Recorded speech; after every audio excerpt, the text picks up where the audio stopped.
So we need our police and our BDF to be manning the borders and being ever vigilant to safeguard the national security of the country by keeping us corona-free. We welcome the news of a relaxing of the state of emergency provisions, and we look forward to achieving normalcy. Tonight, our show will be focusing on the most important case presently before the Supreme Court of Belize, that being the case involving the need to redistrict the constituencies to make them fall in line with the constitutional parameters for fairness and fairness of representation. Tonight I will have two of Belize's foremost freedom fighters. These men have been at the forefront of the movement to have democracy be realized in our country. They have tested the waters electorally as part of the vision inspired by the people, and they have continued their advocacy for democracy through spearheading the Belize peace movement and its efforts to resist the move for Belize going to the ICJ. I would want to welcome at this point my friends and petitioners on the case number 55, claim number 55 of 2019, Mr. Hubert Enriquez and Mr. Paul Morgan. Good night, gentlemen. Night, brother.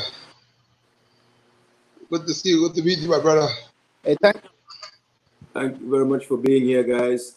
It is certainly a momentous occasion that you guys grace me with your presence on this show. We have viewers from within and outside the country who have great interest in seeing Belize improve, in having Belize realize its potential, country and people. And many of our viewers certainly would want to be more enlightened on what the case before the court is about.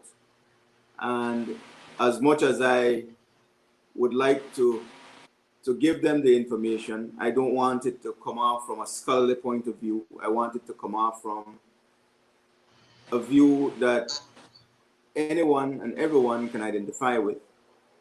I certainly want you guys to give your version of how you see things, why it is important, and how it will bring about the change that we want to see for Belize in terms of a more vibrant, participatory democracy.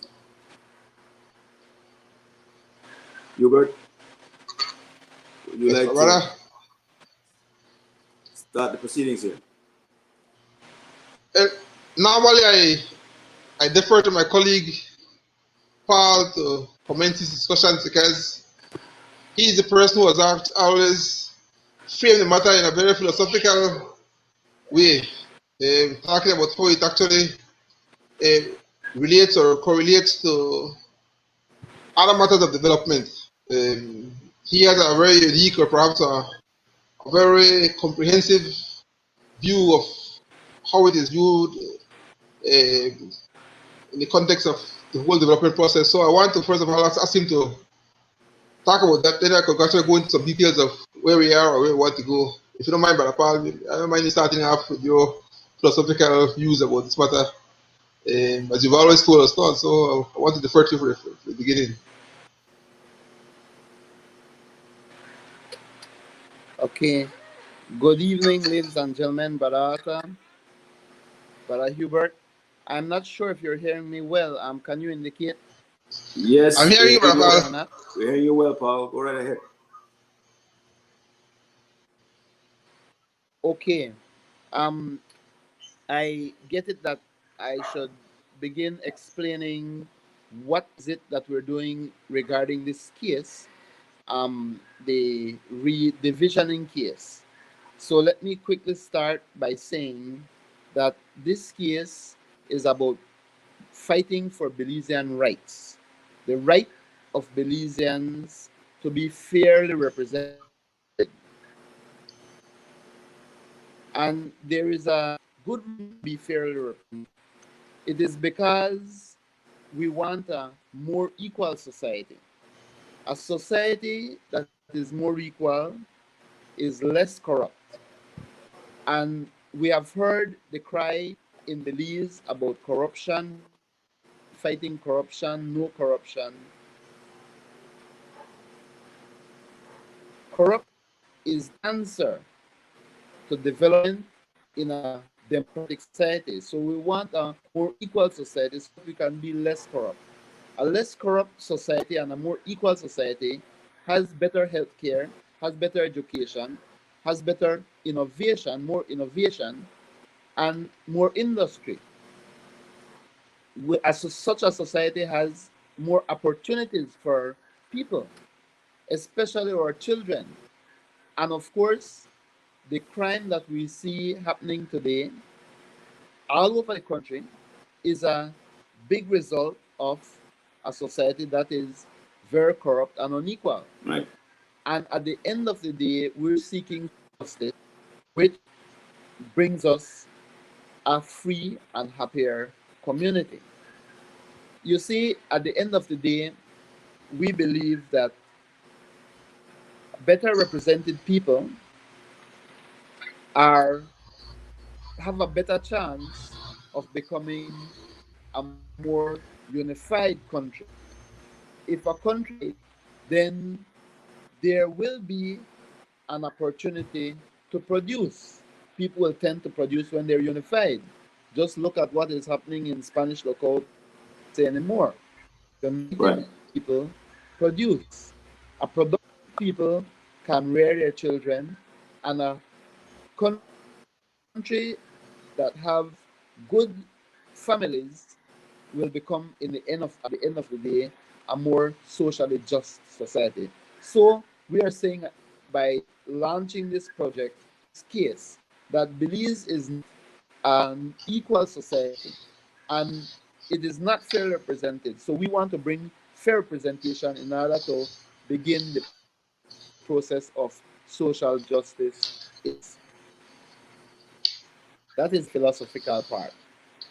If you want me to go down to the what is it that we have all been clamoring for court, in the court, Brother Arthur and Brother Hubert know well that we're asking for four major things. Yeah. A declaration from the court that the number of voters in a society, each community in each constituency is not equal, and we want to the court Paul, to say that the government Paul, can will you do pull not back a bit? an equal voters. Can you pull back a Sorry, bit so that you are seen in you, the you're saying camera something, frame? Arthur?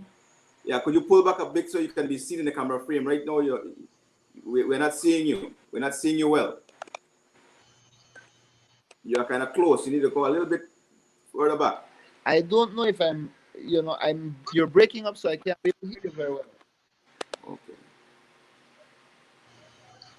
Oh, go ahead, brother. I'll try to. Yes. No, you're a bit close to the camera, so we're not seeing your face. We want to see your face, so if you can pull back a little bit.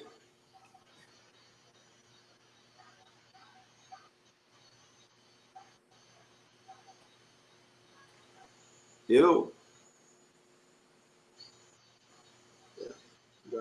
Um, Go ahead, Paul. get this on a. We can.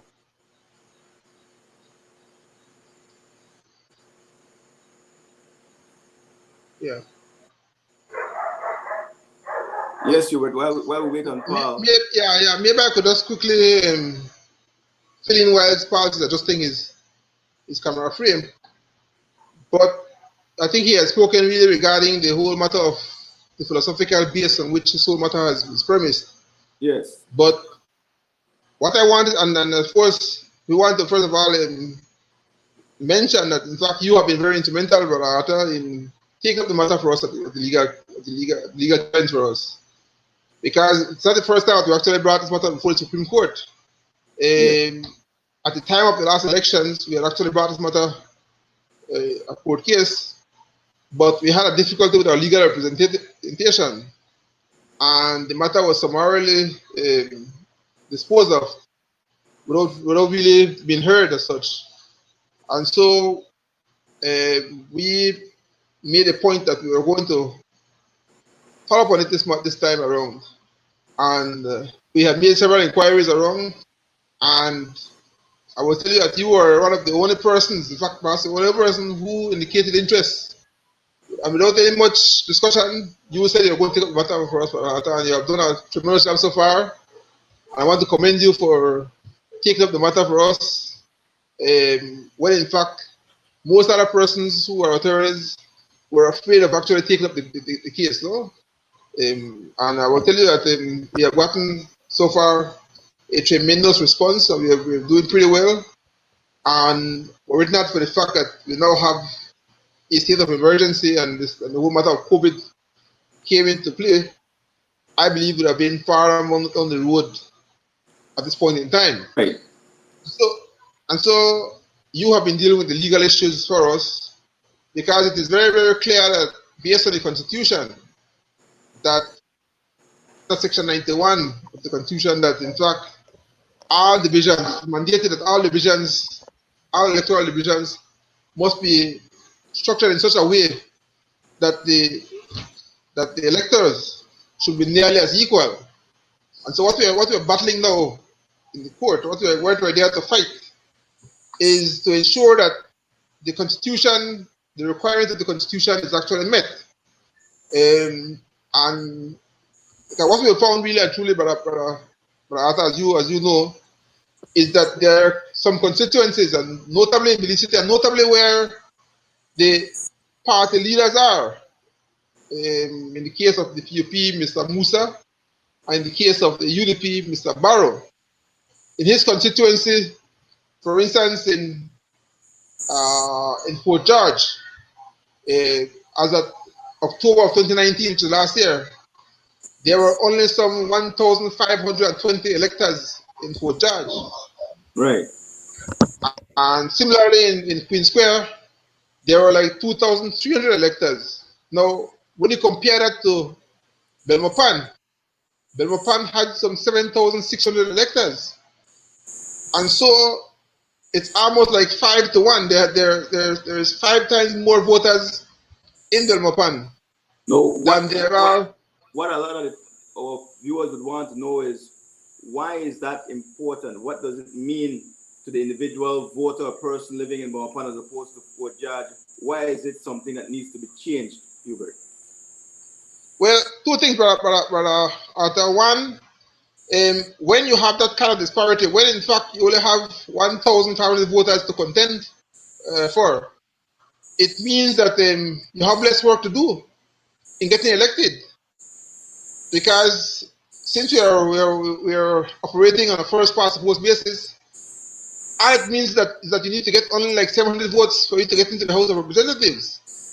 But not only that, it is far less expensive for you to conduct a campaign, because invariably that small amount of persons, it's going to mean that you can basically walk around and within half a day complete your campaign for the whole division. And of course, it's going to cost much less. I'll say compared to, for instance, Belmopan or perhaps in Kaya South. Kaya South has almost 7,000 electors, but you have to travel like 50 miles to be able to reach all your constituents. The way to reach your constituent has a radius of about 50 miles. You know, and so we're talking a substantial difference. You certainly cannot do it in 1 day or half a day. It requires a whole week at the very least, if not more, to complete. One of the things that I believe a lot of people don't look at, because yes, what you say is true. For the politician with the small constituencies, it's a great advantage. It's a great disadvantage for the politician in the larger constituencies where you have, 7,000, 8,000 voters. But the voters themselves, it is easier for the person for judge to get his issues addressed by his representative, because his representative could walk that division in a day and see almost everybody. But there is nobody being able to walk the constituency of Bomapan or Kaya South in a day. We had recently, when the rains came down, flooding in various parts of Bomapan. And people who were being affected by the floods could not get out, and persons could not get to them if they did not have the proper equipment. Because some of the areas are remote, the infrastructure is poor, and the people have been neglected because of the size of the constituency. And we are finding where this neglect is endemic across the nation. In the south, in the west, in some cases in the north, but not many, but primarily in the south and the west. We have found where the large constituencies of Kaya South, of Bomapan, of Toledo East, Toledo West, Stann Creek West, these areas have so many people and so few representatives that the issues affecting them are not being adequately addressed, and the resources of the nation is not reaching them the way that it should. It is a violation of their fundamental rights and freedoms to equal protection of law. And in particular, subsection 7 of section 6, which is the protection of law clause. So we want to have our audience appreciate, those at home and abroad, appreciate that the Constitution of Belize is one that establishes fairness as one of the foundation characteristics of the nation of Belize. But where we have a violation of this nature so egregious, where you have these disparities of 1,000 votes in one area and 8,000 votes in another area, fairness cannot exist in that environment. Well, rightly so, but in fact, as you pointed out, like for instance, again, as we know that each of those persons who are elected to the House, they are entitled to a certain constituency allowance, and clearly, if you have a bigger constituency, then the amount per constituent will be much less because you have a bigger constituent. And so, even from that perspective itself, one can see how unfair that disadvantage is. But it goes further than that, though, because in accordance with democratic principles and democratic charter, the weight. So what it means then, what it means, of course, is that when you have this kind of situation, it means that the weight of one constituent, that there's a question of discrepancy in weighting of constituencies, because what it means is that it takes, for instance, 5 persons to 5 persons in Minopan, for instance, to 1 person in Fort George or in Queen Square. And so there's a big discrepancy in terms of the weight of the vote. So that the vote in Fort George is worth 5 times more than the vote in Minopan. And that is that's a problem. And that's the reason why the OAS, after each election, the OAS brings the missions here to Belize. They come and they call it electoral advisory missions. They come to Belize and they make an assessment. And year after year, when they come to make the assessment, they have been recommended to government, please look after this matter. This matter is against the Constitution. Please, please, please. And so it is not true that the government is not aware that there's a problem, because they have been written to every time, and recommendations after recommendations have been made to the government to tell them that, listen, this thing has to be straight, this thing is not correct, you're acting undemocratically, and that therefore you need to correct these things, but the government has not paid any mind, and they continue to do things where they do things. primarily because they want to really and truly satisfy the interests of their own political leaders in ensuring that they have an easy time to get elected, as opposed to satisfying what the needs of the people are and what really and truly ought to be done to ensure that we have a democratic and well-run and fair elections in our country. Right. So these are some of the issues that we face, and I think that's the reason why we are where we are right now. But that's why our country is as backward as it is, because in other countries that are democratic, these things don't happen at all. So it's a fight that we have to fight. And what is really disturbing about it is that the opposition has acquiesced, and they have actually agreed to go along with this most outrageous kind of situation to the detriment of Belizean people. And so it is good that groups like ourselves Well, Hubert, have emerged. it shouldn't come as a surprise because it's the hallmark of the spoiled system of politics that we practice in Belize. The genesis of corruption in the system comes from this very problem that we have. And it's a problem that goes at the very heart of the Constitution. We have been having unconstitutional elections for a number of years.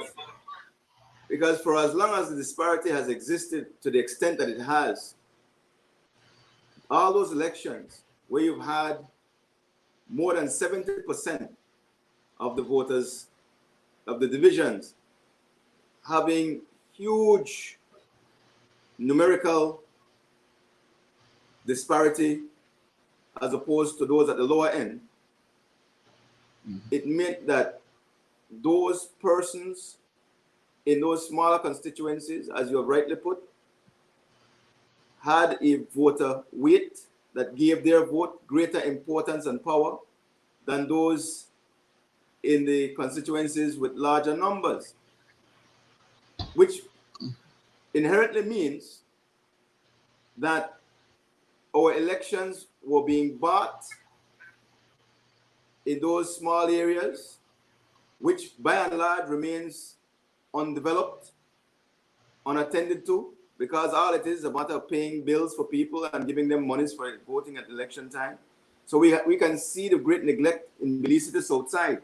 One would have imagined that having the advantage of being able to win elections so easily, that those who run in those constituencies would have invested, and we would have seen the benefit of the representation in those areas. But when you look at Queen Square, Mesopotamia, Khaled, Fort George, these are areas that are plagued with poverty and violence. Plagued with poverty and violence. Yes. Can I jump in a little while here, gentlemen? By all means, we're waiting for you, Paul. Go right ahead. Okay, my brothers. Well, sorry about that glitch I had with my device here, but I'm here again on simply audio. I want to say to the audience that this case is much more serious than we in Belize have ever thought. I'll tell you why. The politics of Belize has been traditionally dominated by Belize City politicians. And it goes without us even thinking that, in fact, we're equal. A representative from Belmopan is equal to a representative from Corozal, from Toledo, or from Belize City or Belize District. In the mind of most of the Belizean voters, Belize City politicians seem to have more power all the time than any other politician. And this is why this case is critical to Belize, because it is more to deal, in my mind, with the psyche of electoral politics in Belize than almost anything else. Mr. Musa in Belize City, Fort George, with 1,500 persons, can brazenly come out in the House of Representatives and say something and challenge a politician from Stan Creek West or Belmopan, two constituencies that have the most voters.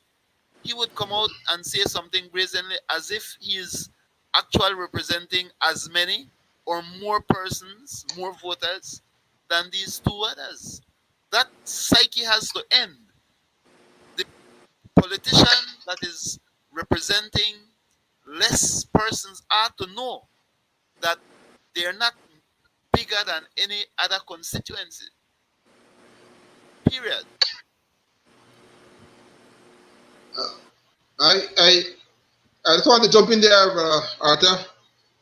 And I want to bring in the parallel with what has happened in other countries, just to bring home the message, because I think it's a rather difficult uh, issue for people to appreciate. They might ask the question, how is it relevant to me? How does it affect me in my own need to survive and to get what I deserve with the country? And so it's a subject which is a bit difficult for them to grasp the full implications of it. So, guys, can I interrupt real quick before you go ahead, Mr. Enriquez?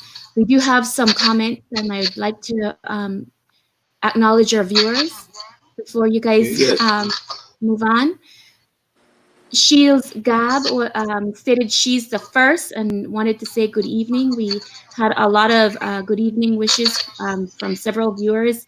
Gordon Young, David Hernandez, Earl Ferguson, Trinity Pascal, Paul Raul Castillo, all Thank saying you guys good evening. Good evening, guys. Good evening, guys. Good evening, all. Godwin Sutherland Sr., as well as Nancy DePaz and Gordon Young, also are wishing everyone on the panel good evening. Beautiful. Yes, Bobby good evening. Lopez. Thank you very much. Bobby Lopez also made a comment stating, excellent program and timely topic, brothers. There must be no election without fair representation. This case is critical to get our electoral system and democracy once and for all in conformity with our Constitution.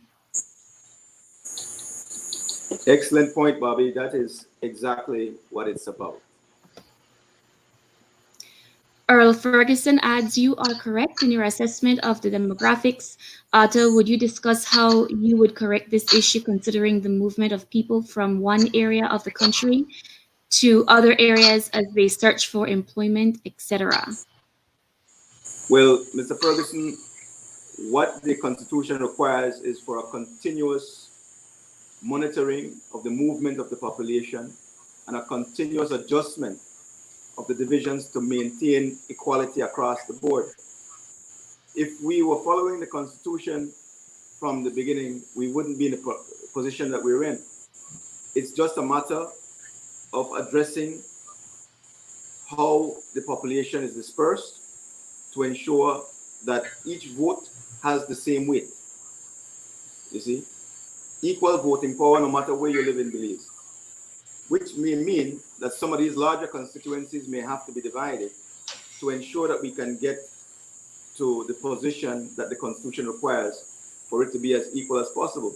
Once we have that, then it will not be the situation that we have now, where you have most of the resources being concentrated in one area, while the vast majority of the country remains neglected. This has been the hallmark of the Belizean political experience since 1981, where most of our resources have been going to Belize district and in particular Belize city, while the productive areas of the country, Cayo, Stan Creek, Toledo, have been left neglected. It's time for that to stop. Lastly, Earl Ferguson adds, what is the position of your guests and yourself regarding laws requiring that that area representatives reside in the constituencies they represent in the House of Representatives. This, to my mind, would go a long way in alleviating many of the issues that ATA have addressed so far in this discussion. Yes, it's one of the things that we want. Well, certainly I'm for it, for representatives living in their area. Um, I've seen over the past 12 years where a number of sitting representatives have moved from their constituencies, mainly because they are not living up to their responsibility in addressing the issues affecting their constituents. And they no longer want to face that kind of pressure from the people they are supposed to serve. But accessibility is a key element of representation. A representative must be accessible to his people. And if it is that living in a constituency allows for that to happen, then I'm for that. Hubert? But I just to quickly say, though, I think it's a part of many of the issues that need to be reformed in the whole electoral system of Belize. Like, for instance, there is a law right now that a person who is an area rep under the party is unable to what they call cross the floor and vote against his Right. government. He will be deemed to be crossing the floor, and then he could be expelled from the house. And so there are several issues that need to be addressed. We need to look at the matter of proportional representation. We need to look at the way in which the electoral election voting machinery is operated. All those things need to be addressed. So there is a need for electoral reform, and that will be part of it. Looking at persons where they reside and how effective they are in terms of carrying out their electoral mandate. Right. But it's a whole slew of issues that need to be addressed. Oh, certainly. In order to make sure that we have a proper You touched on something very important just now, Hubert, in terms of the Electoral Election and Boundaries Commission. The composition of the Election and Boundaries Commission does not represent the nation and people of Belize.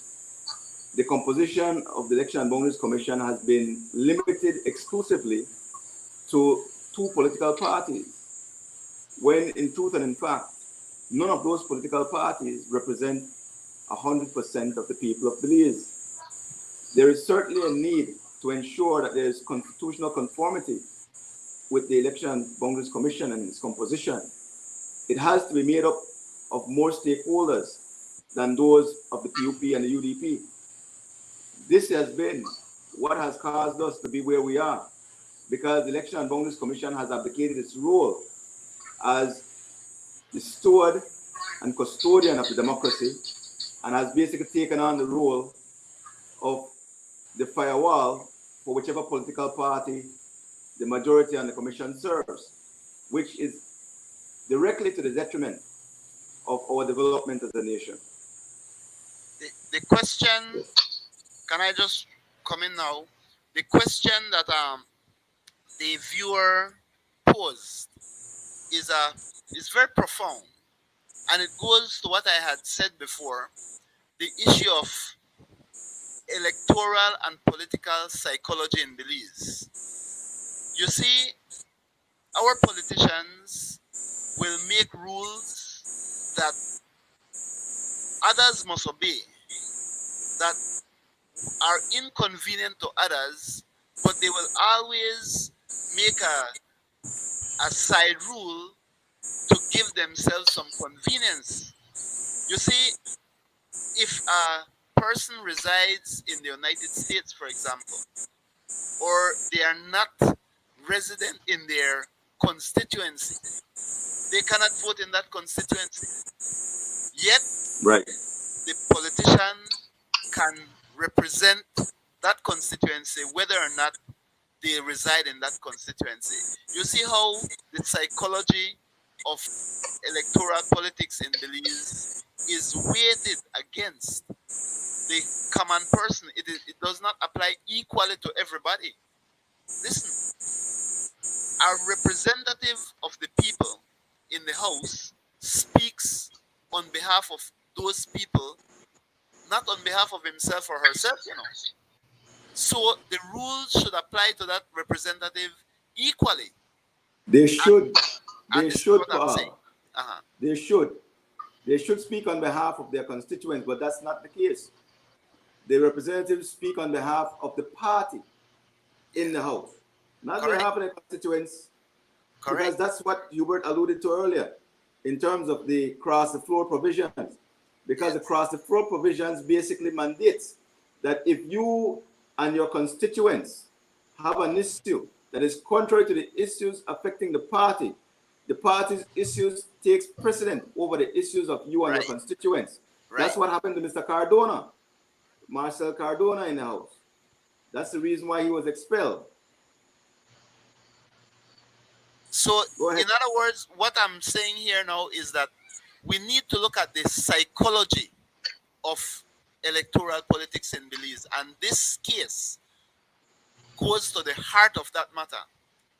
When we break in with the court's ruling to say, listen, you must have equal constituencies, and then we could go after equal rules that apply to politicians as well as to the electorate.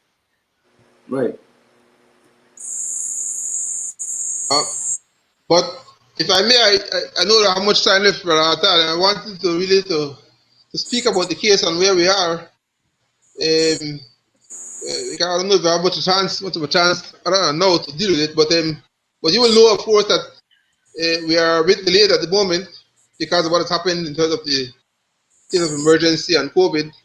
And so now we are at the point now where we're trying to resuscitate the case because everything was suspended.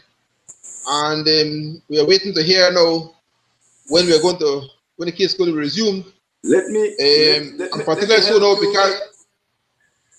help you with that, Hubert. Because there's something in the law that must be explained, and I will read it verbatim from the Constitution of Belize.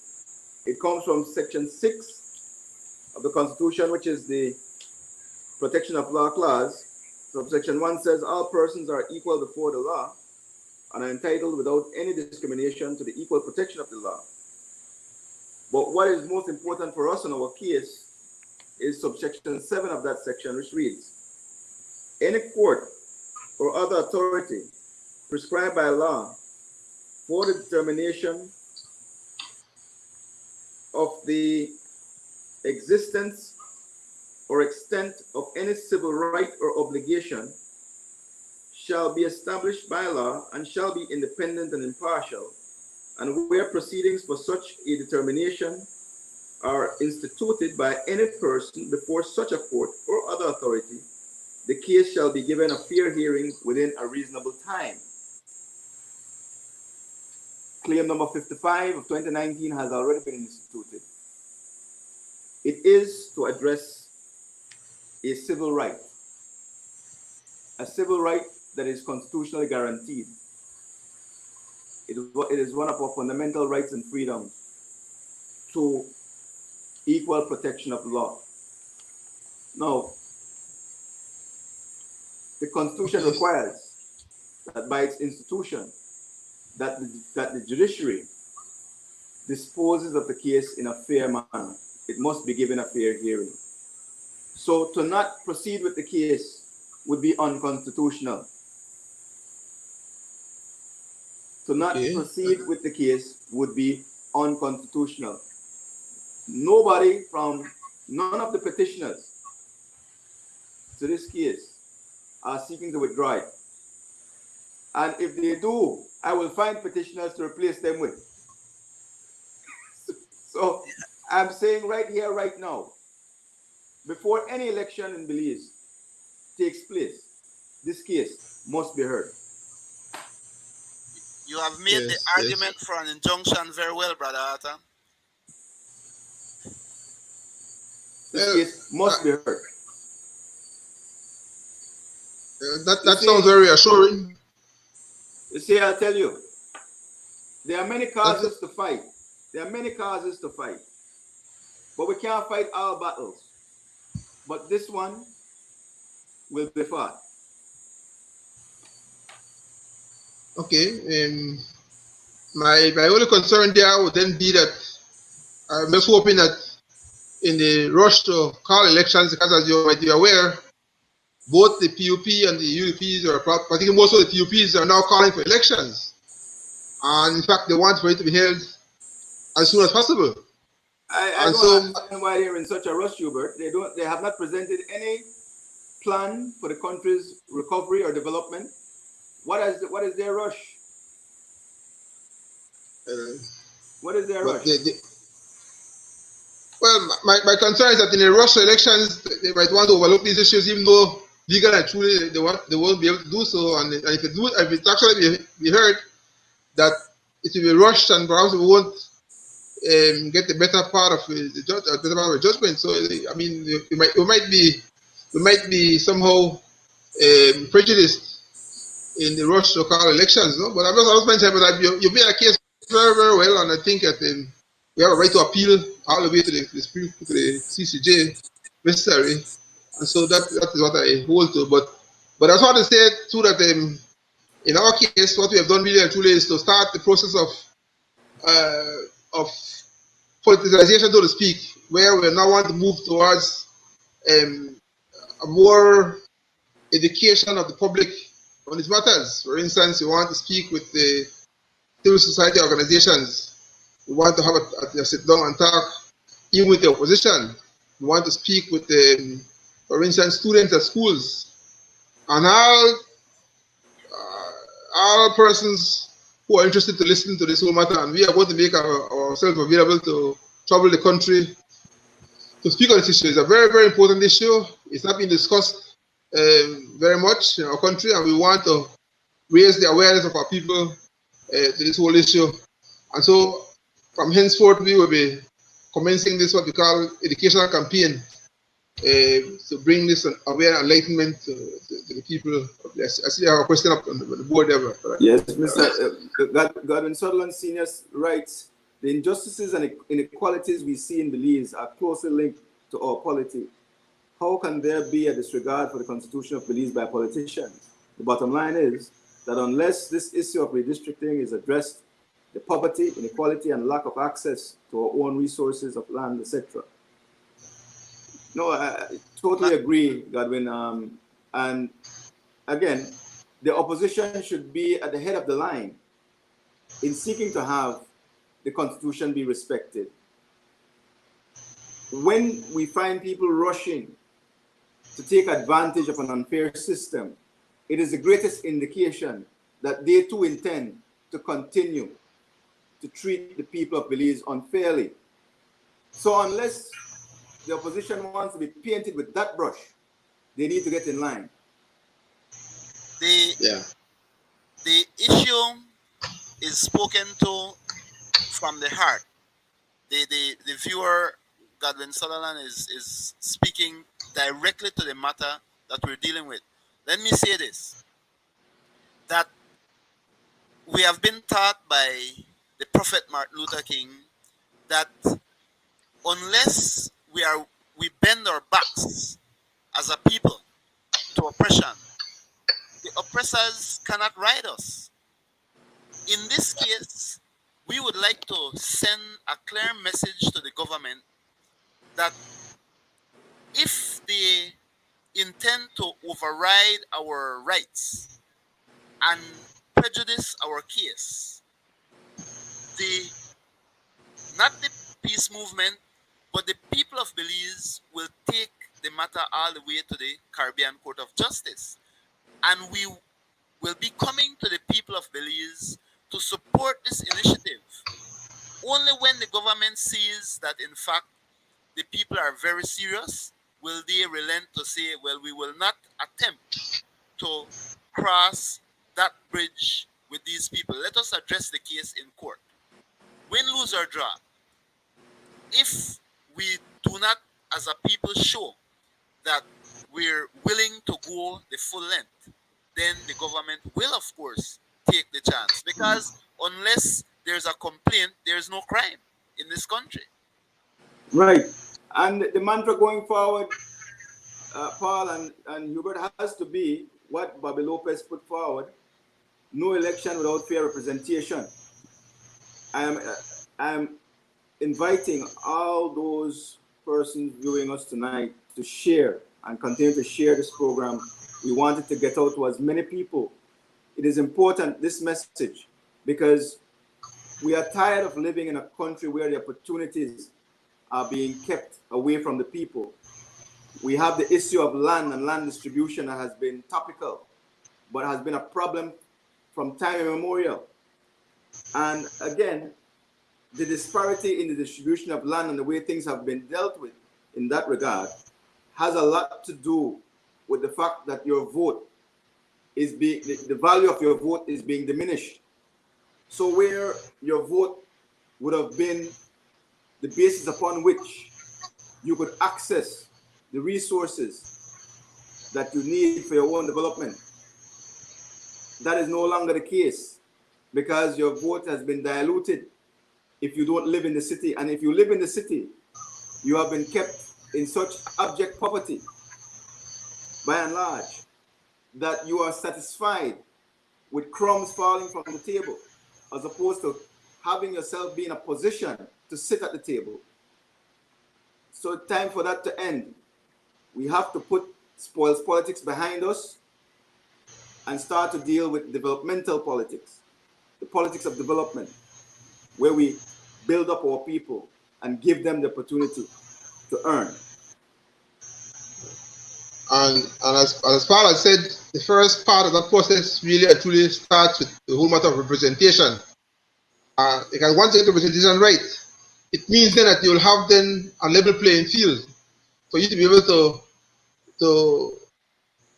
have the opportunities that's available to our Belizeans, for you to be able to grow and to be able to enjoy the fruits of your labor. And so it starts to a certain extent with this whole matter of representation, and that's the reason why we are so serious about it, because in other countries where there was not the representation, and I wanted to quickly bring the instance in which South Africa, because I think it brings so very pointedly what it is that we are fighting for. I don't know if you recall, some years ago there was a struggle in South Africa where the white minority government was actually ruling, and in fact the black people who were like some 40 million in South Africa, as opposed to the white people who were there, like 2 million people who were there. The 2 million were ruling over the 40 million. Yes. And so the struggle then for Nelson Mandela was to liberate his people by having his people govern his country. I mean, they were the majority of the country, and yet white people were ruling over them. And so they were saying, man, if we were to go, or when we were to go into independence, we want it to be such that we, the majority rules. And so they coined the phrase that it has got to be a one man, one vote situation. And so the apartheid government refused many years. They didn't refuse to budge on that demand that was made by Mandela. Because he wanted to liberate his people. He recognized that unless you have one man to one vote, we're never going to be able to rule ourselves and be free. And so in a similar way, what's happening here in Belize now is that we have it a little better, because it isn't one man in say Stan Creek West of Belopan. His vote is worth just a little above. In the case of South Africa, it was 0, 1. They had no vote at all, no vote at all, 0 votes. In the case of the person in say Stan Creek West, where the person in Fortard has 5 times more vote than him, it means that his vote is relatively only about 0.25% above 0. So it's marginal above what happened in South Africa. So we actually, it's our people, our politicians who are actually enslaving us, like giving us less opportunities, votes. We have political apartheid in Belize. Almost similar to what happened in South Africa. Yes. So that's where we are. Our people who have actually elected are actually enslaving us. And so that's why we're actually fighting in Humataka. It is such a shame that we have been enslaved by our own people. So we have to take this fight as far as we can. This fight. Yes, brother. So so we are continuing to educate our people. In fact, we are at the point now where we are saying that we are going to conduct countrywide visits to talk to the people in the various constituencies about this whole matter, and then we are going to follow up with unions. We're going to follow up with churches and so forth to talk with them because it's a process of education. And I think lots of people don't know what the things are about and what are their rights, basically. And so we are going to go and do that. Well, one of the biggest feelings, Hubert and Paul, has been the fact that our people have never been taught the Constitution and what's in the Constitution and how it affects them. This is one of the reasons why, whenever issues affecting the Constitution comes up, many of our people are oblivious. They don't understand. We need to popularize our Constitution. It has to be something that is accessible to our people. And the mere fact that the politicians in Belize have not made the Constitution a part of the curriculum of the schools is indicative of their desire to continue to enslave the Belizean people and keep us in the dark. We cannot have this continue. Our democracy will not be served if the Constitution is unknown and a mystery to the majority of the people. And that issue follows, Brother Arthur and Brother Hubert and the audience. That issue follows with everything our government has done since 1981. Look at the University of Belize's offerings, academic offerings. Will you tell me that we can't have a degree in, say, political science in Belize, for example? Why is it that they're so afraid of teaching people the ways and means of politics and the rights that the people actually own under the Constitution? It is a systemic problem we have here. And that is why this case is so critical, to bring balance to the whole situation. Certainly. Yeah, and so, Barata, I want to say that I think that the Belizean people need to take stock of where we are, because this is a very serious matter. And if in fact we are going to allow the situation to persist where certain persons really and truly have more privilege than other persons, because what happens in effect is that there are persons in constituencies which are run by the political parties and which are run by leaders of our political parties, and they would seem to have more privilege because of the way in which the system is set up. And so they will be entitled to, they should be entitled to more things, even though in practice it doesn't happen as you pointed out earlier, but those are the very divisions that are really deprived. And so there is a greater injustice in those divisions. Because one would expect that, in fact, if you have this opportunity where you have a greater say in your political affairs, then you want to expect that you'll be better off. Right. In fact, they are much worse off. And so there's a massive inconsistency. But notwithstanding that, though, we'll hope that they will see the need to treat our leaders as equal, and they wouldn't fall for that trap. Because, for instance, in what happens right now in the States. In the United States, the white people are also protesting against what's happening. They perhaps are not as victimized as the black persons are in terms of police brutality, but they have risen up themselves, and they recognize that if they don't get up and fight with the black people, then their own safety and security could be jeopardized as well. It's only a matter of time that things will creep. And this is again another salient point, Hubert, because I'm seeing where Belizeans are now being engaged in protesting the whole George Floyd situation in the States. And kudos to those who have taken an interest to do so. But we've had injustices of that ilk in Belize for quite some time that has gone unaddressed. And it needs to be addressed now. We have had and we have seen in Belize where opportunities have been withheld from deserving people just for the sake of having cronies take advantage. right now, again, and I hate to go back to this whole situation of that land out there, but that land goes from the University of Belize all the way in Bongapan, in the heart of Bongapan, and extends all the way out to the highway, encompassing areas such as San Martin, Salvapan, Mayamopan in the process. So there are people in those areas, in those communities that live on that land that they're saying now is private land. What is going to happen? A piece of land that was passed on through some political favor from one minister to a crony is going to wind up almost bankrupting the country, because you're having judgments where this land that was bought for pennies on the dollar is being granted judgment of up to $20 million. If that's not dead raise, what is?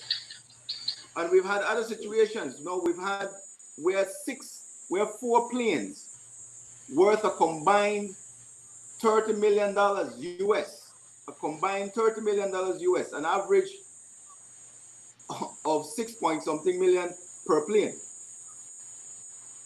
Those planes were sold for less than $500,000 at a time when Belize is in need of revenue. So much so that the central bank now is issuing US denomination treasury notes for persons to invest in. How can we reconcile those things? But it all stems from this problem that we have not been given true prominence to the Constitution the way it should. The Constitution says that that is the supreme law. It's the supreme law, but it's not been treated that way. So we are living a lie. And if we're living a lie, then the corruption that is the problem now will continue to be for as long as that lie persists. Yes. Mr. Barak, I didn't have the point there again. Made a point. All over the world, people are in constant protest against injustices, systemic racism, and inequality. President Obama suggested that to change the situation, people need to organize and vote. Well, in Belize, even when we go to the poll, our vote has different weight. Such a shame. So true. Yeah. That's what we're changing, and we're ensuring that that does not continue. That's what this case is about. No election without representation.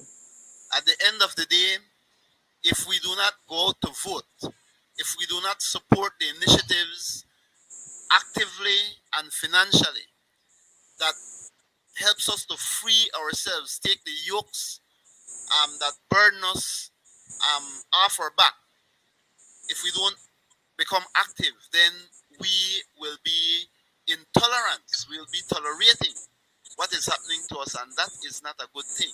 Only the people can free the people. So we must act.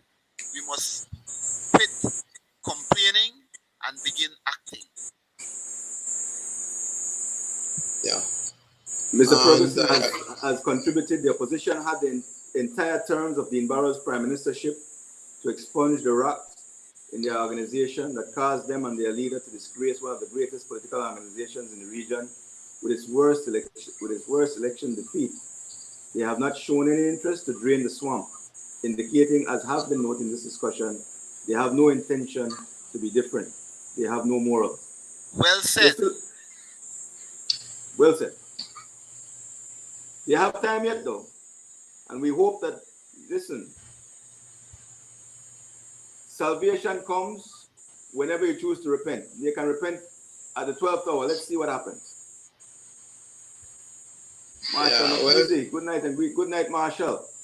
Question for any and all you brethren: how is it that there is no push for mass protest yet in our country in regards to the current situation of people not being able to access basic foodstuff from the system?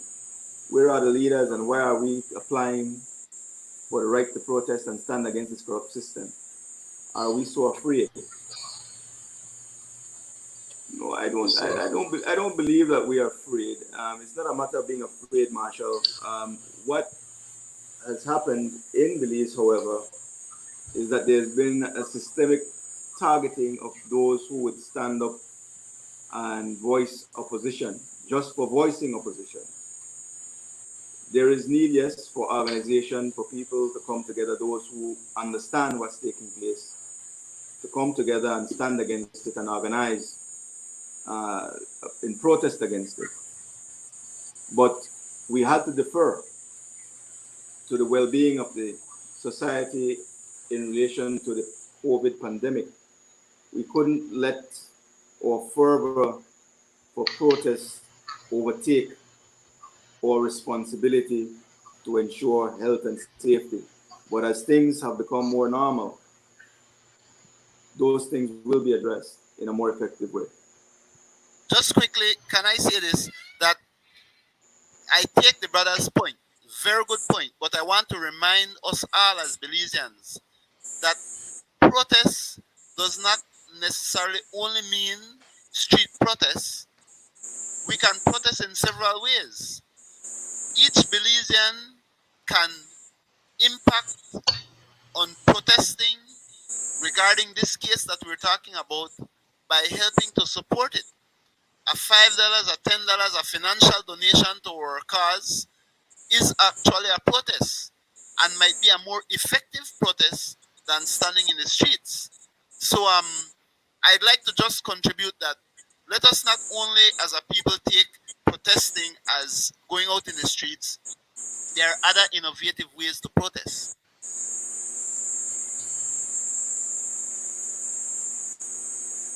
Yes. Your feedback. I certainly would want to associate myself with that comment and plea, Paul.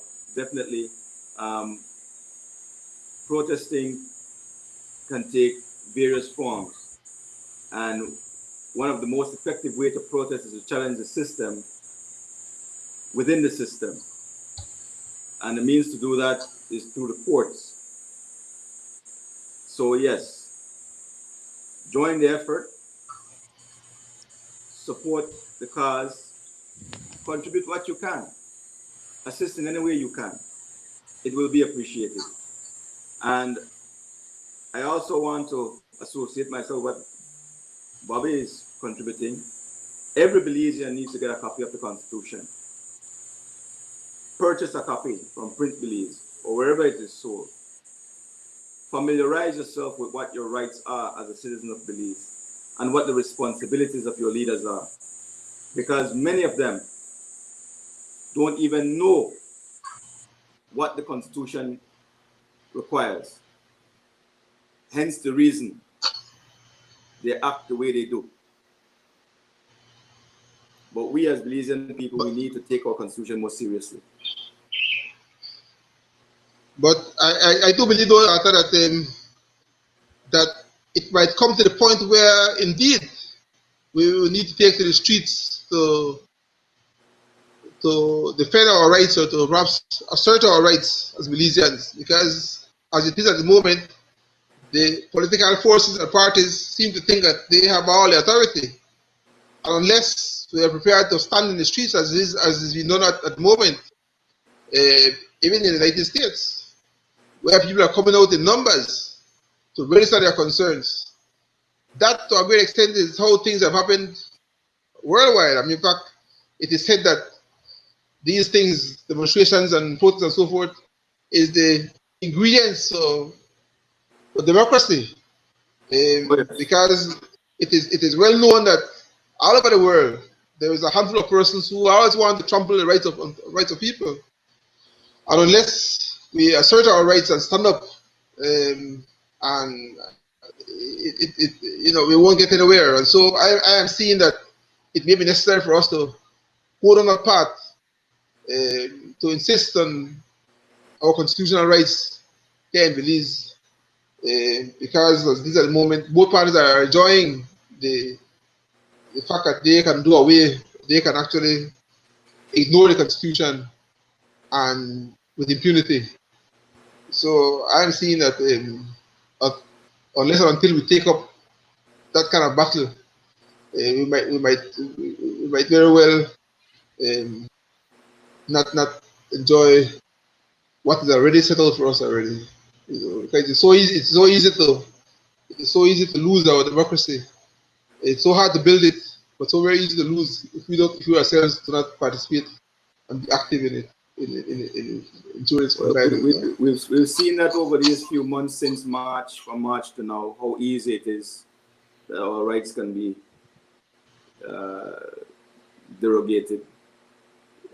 Certainly, we understood in the beginning where it was necessary, but for quite a while now, it has not been necessary, and our economy has been suffering as a result of having private sector operatives, the business people in our society, suffer the wrath of not having their people go to work, while the public sector continues to go on its business, consuming everything, producing nothing. So yes, we need. I join you, Hubert. Whenever the time comes, we'll get out there and do what is necessary. We have to be prepared to do so. But the first start has to be taking the message to the people, having the people understand what this effort is about, why it's important to them, and how they can participate to bring about the change we all need. Yes, brother. And like I said, no, we are committed to seeing it through right to the very end. That is to say, if we need to appeal to the CCJ, that's where we want to go. And I must tell you, brother, I want to big you up. We have always in our meetings, expressed our confidence in you, what you have done so far to bring the case to where it is. And we've always acknowledged the fact that without yourselves, Barata, we won't know where we have been right now. And in fact, it's because of you that, to a great extent, that there has been this request by Mr. Ashcroft to join in on the case. And of course, we have had to tell him that he can't be a claimant, he can apply to be an interested person, because he had wanted to actually be a claimant on this case. And he's now applying, or he has actually successfully applied to be an interested person. And so, because he sees the merit in the case, of course, we don't know where he stands now, as he's making statements to the effect that he really wants to see elections coming. But our case, we are going to continue our case, but I don't know what, we are going to continue and fight this case to the very end. And we're going to take it to the very end to the CCJ. And that's the reason why I believe I heard Brother Paul mention earlier that we want to appeal to the public to support this cause. And if it means taking out $5 to give us, or to give persons, we are going to have persons assigned in each district as constituency coordinators, who will then go and approach citizens to help to contribute to the cause financially. It is a financial burden, and and we will expect that by the time the case is finished, we should be able to have the funds to be able to go all the way to the CCI. It's a very costly venture, and so we're making an appeal that to support us when they see us coming around with our little hats begging for a little $5 for us to follow up on the skills. Whatever they can, whether it be $1, $3, $5, whatever they can. Brother Ferguson says, protest, register, and vote, and I cannot agree more. He's very right on that. Yes. Protest, register, and vote. If tomorrow, in an innovative protest, Belizeans begin to speak about supporting this cause, that's a protest. And if Mr. Barrow is confident that Belizeans are so bent on getting it right this time, and they will support financially one to the other, then you will see that he will not be able to, he and I would say the leader of the opposition, because I think they're in collusion, they will have to come together to say, listen man, these people are serious, they will take us all the way to the CCJ, which we do not control. It might as well we address this case now. They've had time to address it, From last year, October, we brought this case. They have not made a move to say, well, we can redivision this country in such a way. They use this COVID break to batter the idea of of or to introduce the idea of new elections or of early elections. It is time for all of us who are listening here, all of us who are participating, to get out tomorrow to say, listen, it is time for us to support this case visibly. That is our protest, and the politicians will begin to listen. One to another, let us increase the number of persons involved in this matter. But I want to also say to Arthur that, in fact, when we've traditionally protested, we always think of ourselves, but truly there are friends in the international community who want to see good for Belize. And our plan of action involves as well looking at those persons in the international community who want to render assistance and want to see Belize go in the right direction. Like, for instance, we want to speak with people in the embassies and so forth to appraise them of what's happening in Belize, because truly the government can actually hide things here. They can actually beat up on us here in Belize.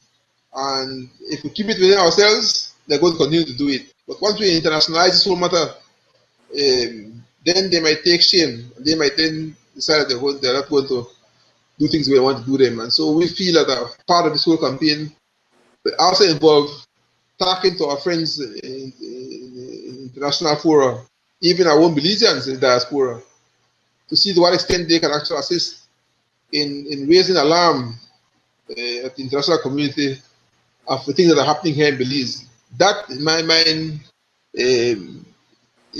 would be another level, another dimension to our whole struggle to bring about this kind of reform.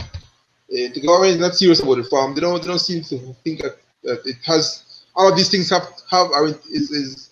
is related to our own development.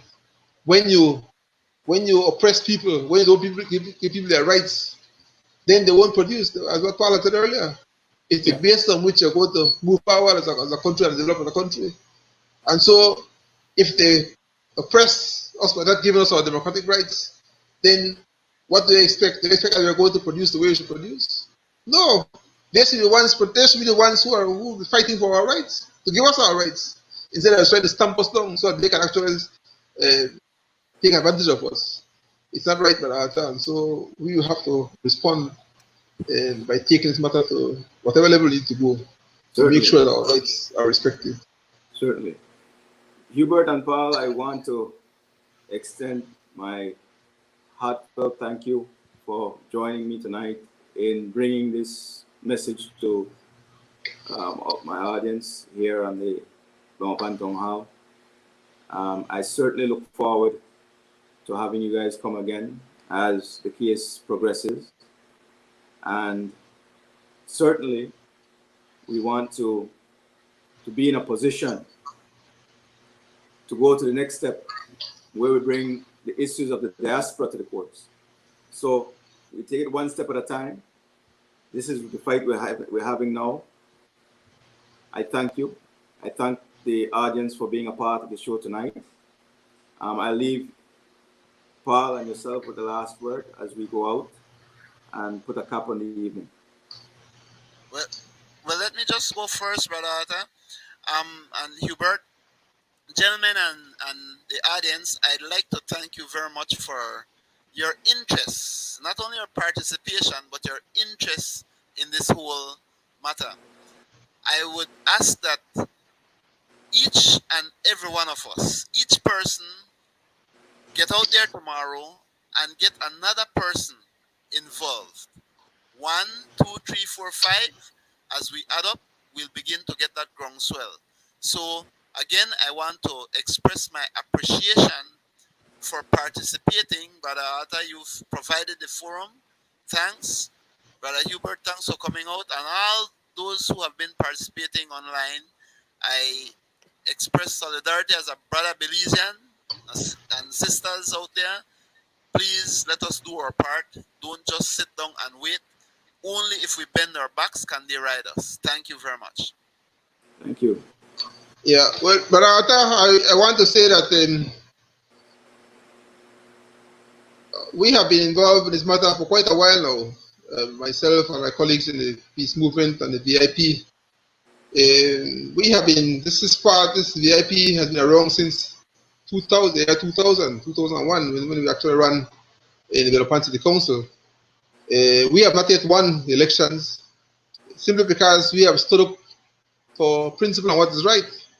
We feel very strongly that there's need for fundamental reform in our country, which we don't see happening, and our party is committed to bring about those kinds of reforms, not only in terms of what we mentioned tonight. There are many other reforms which we have actually spelled out in our document called the VIP direction, and we are going to talk about those things down the road. But when we talk about the matter of representation, which is what we are on tonight, we are very serious about it because we actually, this is where everything to a certain extent starts. Years ago, when there was that revolt, what's called the French Revolution, it was about them being taxed without having persons to represent them. And so there was that famous phrase that's called no taxation without representation. And so in a similar light, we're saying now that what we want is proper representation so that we can get the land that my deputy was talking about. So we can get proper access to good government services that we are actually entitled to. So that this whole matter of representation is very, very important, because if you're not properly represented, it's almost inevitable that you won't get what you deserve to get as a Belizean. So we're not talking for talking sake. We're talking because we know based on our experience, and we have had a lot of experience, that this is what we have to do for us to get what we need to get. So I want to thank you, Barata, for providing the opportunity, and thank your listeners. And look, I'm looking forward to having more programs and discussion with you on this forum. Thank you very much. Thank you very much, Hubert, and thank you, Paul.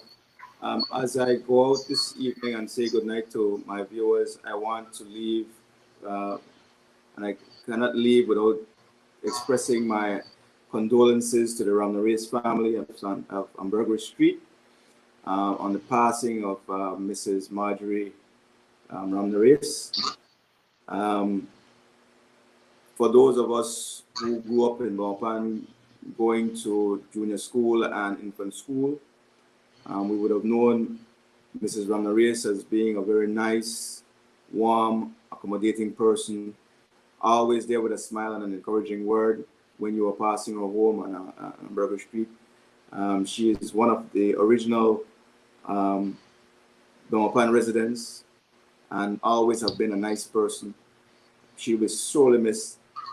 I want to extend my heartfelt condolences and that of my co-host, Ms. Glennis Williams, to the Ramnareis family and those on Ambergris Street who I know will miss her in this community. Good night, viewers. I look forward to seeing you guys again next week, Thursday, same place, same time. Let's continue this great conversation for development of Belmopan and Belize. Good night. Good night.